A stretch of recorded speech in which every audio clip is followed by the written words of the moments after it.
అందరికీ నమస్కారం అండి. ఈరోజు మనం నామని సుజనాదేవి గారు రచించిన కొడుకు నేర్పిన పాఠం అనే ఓ చక్కటి కథను విందాం. ఇక కథలోకి వెళ్దాం. పల్లెటూరులో పొలం పనులకు చీకటితో 4 గంటలకే లేవటం అలవాటు రాఘవయ్యకి. అందుకే టౌన్లో పనుండి నిన్న కొడుకు వాళ్ళింటికి వచ్చిన అలవాటు ప్రకారం మళ్లీ అదే 4 గంటలకే లేచాడు. అతను లేచిన అరగంటకి కొడుకు బెడ్రూంలో అలారం మోగింది. కోడలు తలుపు తీసుకుని బయటకొచ్చింది. బాత్రూంలోకెళ్లి ముఖం కడుక్కొని వచ్చి ముందున్న డ్రెస్సింగ్ రూంలో లైట్ వేసుకుంది. ఈ కాలం పిల్లలు బారెడు పొద్దెక్కితే గాని లేవరు. అత్తగారింట్లో ఉన్నప్పుడు కూడా ఎప్పుడు ఇంత పొద్దుటే లేవలేదు కోడలు విశాల. మరి ఇంత పొద్దుటే లేచి చేసే పనే ఉందని కుతూహలంతో హాల్లోకి వచ్చాడు. అక్కడ నుండి చూస్తే కోడలు కుర్చీలో కూర్చొని టేబుల్ పైన పుస్తకం పెట్టుకుని చదివేది కనబడుతోంది. ఉద్యోగం కూడా వచ్చాక ఇంత పొద్దుటే లేచి చదివే చదివేంటబ్బా అనుకున్నాడు రాఘవయ్య. 6 గంటలకు కొడుకు రమణ లేచి నెమ్మదిగా తన పనులు చేసుకుని ఇంటి పనులు చేయటం మొదలుపెట్టాడు. కోడలి ఇంటి ముందు కడిగి ముగ్గులేస్తే ఇల్లంతా ఊడ్చుకొచ్చాడు. బాబుకి స్నానం చేయించి టిఫిన్ తినిపించి తల దువ్వి పౌడరేసి స్కూల్ యూనిఫామ్ వేసి తయారు చేశాడు. స్నానం చేయించేంతసేపు తన చిట్టిపుట్టి మాటలతో ముద్దుగా మాట్లాడుతున్న కొడుకు మాటలను మురిపెంగా ఆస్వాదిస్తూ వాడి యక్ష ప్రశ్నలకు సమాధానాలిస్తూ పని పూర్తి చేశాడు. తర్వాత చట్నీకి విశాల పల్లీలు ఇస్తే మిక్సీ చేసిచ్చాడు. కూరగాయలు కూని రాగాలు తీస్తూ తరిగిచ్చాడు. పని చేస్తున్నంతసేపు భార్యాభర్తలు నవ్వుతూ సరదాగా మాట్లాడుతూ మధ్య మధ్యలో రాఘవయ్యతో మాట్లాడుతూ పనులు పూర్తి చేశారు. అంతా చూస్తున్న రాఘవయ్యకి కోపం తన్నుకొస్తుంది. వీడు రోజురోజుకి భార్య విధేయుడై బానిసలా మారిపోతున్నాడేమిటి? అన్నీ ఆడింగి పనులు చేస్తున్నాడు. మరీ ఇలా ప్రవర్తిస్తే వారు మాటెలా వింటారు? ఇలా కాదు, వీడికి బుద్ధి చెప్పాలి. అది కోడల ముందు బాగోదు అనుకున్నాడు. నాన్నా, టిఫిన్ రెడీ, స్నానానికి నీళ్లు తోడాను రండి అంటూ రమణ పిలవటంతో లోనికెళ్లాడు రాఘవయ్య.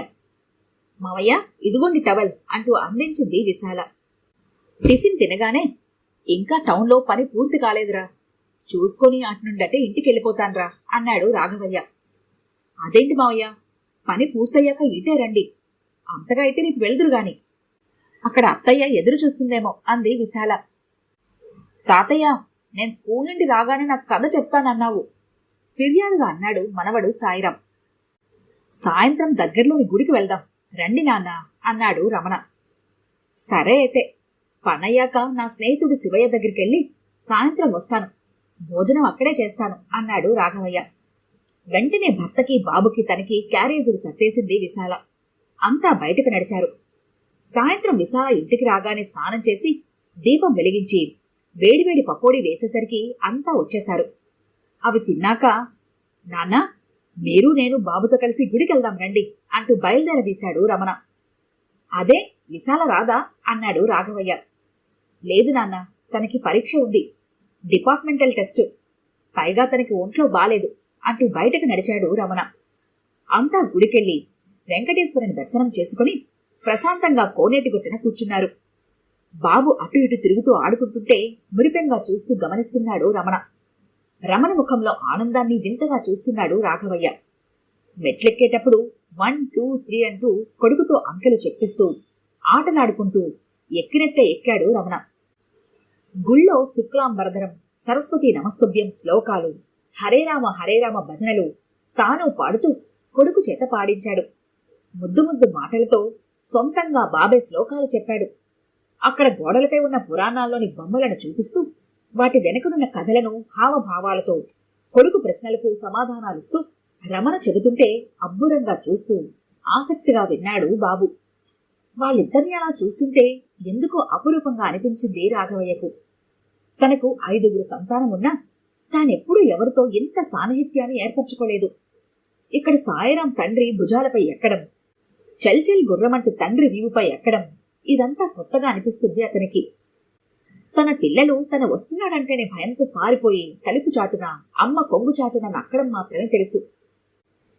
కోడలి విశాల కూడా ఇది ఆడపన మగపన అని చూడకుండా మనవడి పనులు కూడా కొడుకుతో చేయించడం జీర్ణించుకుపోయాడు. అందుకే కొడుకుతో మాట్లాడటానికి ఇది సరైన సమయం అనుకుని నెమ్మదిగా, రమణ, ఏంట్రా ఆడంగి పనులు ఇంట్లో? మగాడు అంటే మగసిరి ఉట్టిపడేలా సింహంలా ఉండాలిరా, కోడలికి అంత చనివివ్వడం బాగాలేదు. పైగా తానేమో కుర్చీలో కూర్చుని మగరాయిలా చదువుతుంటే నువ్వేమో ఆడంగి వెదవలా వంటింటి పనులు చేస్తావా? నేనెప్పుడైనా అలా చేశానా? నేను వస్తున్నానంటే చాలు ఇంట్లో వాళ్ళందరూ కనబడకుండా భయం భయంగా తలుపు చాటున దాక్కునేవాళ్లు. ఇంట్లో వారి వరకెందుకు, నేను వస్తున్నానంటే చాలు నా బండి చప్పుడయిందంటే ఆకతాయిలు ఆటలాడే పిల్లలంతా తలో మూలా పరిగెత్తి గప్చుప్పైపోయేవాళ్లు. సాయికి కూడా తండ్రంటే భయమే లేదు. నువ్వేంట్రా ఇంతలా మారిపోయావు అన్నాడు. నానా, విశాలకి డిపార్ట్మెంటల్ టెస్ట్ ఉంది. రోజంతా ఆఫీసులో ఉండేసరికి ఆమెకి చదువుకోవడానికి తీరిక ఉండటం లేదు. అందుకే తను చదువుకుంటుంటే నేను కొన్ని పనులు సహాయం చేస్తున్నాను. ఇందులో ఆడ మగ పనులు అనుకోవడానికి ఏముంది? ఆమె కూడా ఆఫీస్కెళ్ళి నాతో సమానంగా సంపాదిస్తుంటే ఇంటికొచ్చాక పనుల్లో భాగం పంచుకోవటం తప్ప? ఇద్దరం చెరో పని చేస్తే పని తొందరగా అవుతుంది.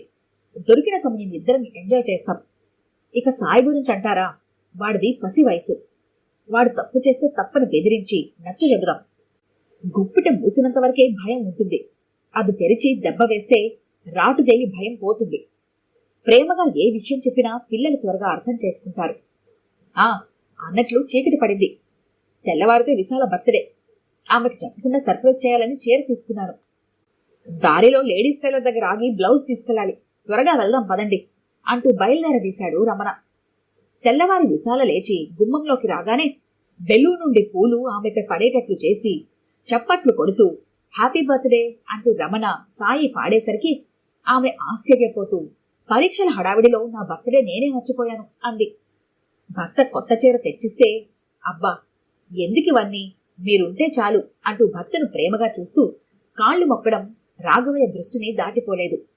పూజ చేసి గుడికెళ్ళొచ్చాక స్వీట్లు భర్తకు రాఘవయ్యకు ఇచ్చి అక్షింతలు కూడా చేతికిచ్చి కాళ్లు మొక్కి ఆశీస్సులు తీసుకుంది. ఈ రోజు జాలీగా గడపాలి అంటూ రమణ హోటల్ నుండి వెజ్ మంచూరియా, ఐస్ క్రీం తెస్తే విశాల ఇంట్లో బిర్యానీ, ఆలు కుర్మా లాంటి స్పెషల్స్ చేసింది. వారి ఆనందం ఎందుకో సంతోషాన్నిచ్చింది రాఘవయ్యకు. తన జీవితంలో 6 పదులు దాటుతున్నా ఇలాంటి ఒక్క సంఘటన జ్ఞాపకం రాలేదు. అసలు ఏనాడైనా తాను అలా మెదిలితే కదా. కనీసం తన స్వహస్తాలతో చీరైనా ఇన్ని సంవత్సరాల దాంపత్య జీవితంలో కొనివ్వలేదు. చీర కావాలని భార్య భయం భయంగా సనుగుతూ అడిగితే ఏదో దానం పారేసినట్టు డబ్బు ఇవ్వటమే గాని ప్రేమగా తనేనాడు చీర కొనివ్వలేదు. పైగా పెళ్లైన కొత్తలో ఒకసారి, ఏమండి ఈ రోజు మన పెళ్లి రోజు, రాత్రికి మల్లెపూలు తీసుకురారు అంటూ అడగగానే, నేనెలా కనబడుతున్నాను నీకు? మగాణ్ణి, నన్ను పూలు తెమ్మంటావా? ఇంకా నయం కొప్పులో పెట్టమన్నావు కాదు. ఇవన్నీ భోగం వాళ్ళ సరదాలు అంటూ ఈసడించుకున్నాడు. సిగ్గుతో చితికిపోయిన భార్య మళ్లీ ఏనాడు నోరు తెరిచి ఏమీ అడగలేదు ఆయన్ని. తాను కొనివ్వలేదు. 5 పిల్లల పెళ్లిళ్లు చేసినా ఇంకా తనంటే ఆమెకు భయమే. అది గర్వంగా అనుకుంటాడు. కాని ఇప్పుడు అనిపిస్తుంది, నిజంగా తాను ఎన్ని మంచి మధుర జ్ఞాపకాలను పోగొట్టుకున్నాడు. జీవిత చర్మాంకంలోకి ప్రవేశించారు.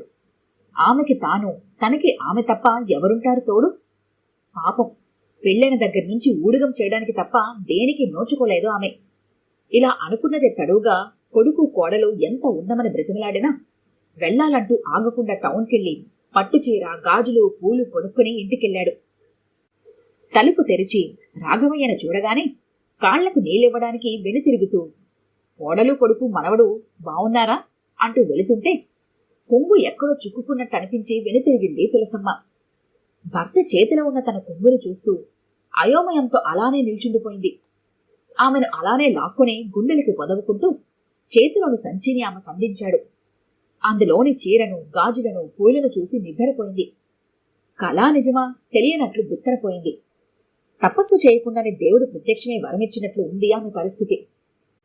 అసలు సింహం లాంటి మనిషి పగటిపూట రాగానే ఆప్యాయంగా దగ్గరకు తీసుకోవటం ఒక వింతైతే, ఏనాడు పట్టుమని రూపాయి పూలు కూడా తేని మనిషి ఇలా ఒకేసారి పెద్ద పెద్ద వరాలు తేవటం ఒక వింత. ఆశ్చర్యం నుండి తేరుకుంటూ, మీరేనా అంది ఒకంత అనుమానంగా. అచ్చంగా నీ మగుణ్ణే. ఇన్ని రోజులు నేను చాలా కష్టపెట్టాను, నన్ను క్షమించు తులసి అంటున్న అతన్ని కళ్లల్లో ఆనంద బాష్పాలు రాలుతుండగా తన చేతులతో అతని పెదవులను మోస్తూ మరింత హత్తుకుపోయింది తులసమ్మ. తనకు బుద్ధి వచ్చేలా చేసిన కొడుకు కృతజ్ఞతలు మనసులోనే రాఘవయ్య చెప్పుకుంటుంటే అదంతా తన లేలేనన్నట్లు దేవుడు గది తలుపుకున్న చిరుగంటలు మృదుమధురంగా మోగాయి.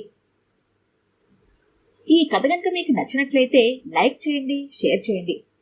మరిన్ని ఇంట్రెస్టింగ్ కథల కోసం మా ఛానల్ని తప్పకుండా సబ్స్క్రైబ్ చేసుకోండి.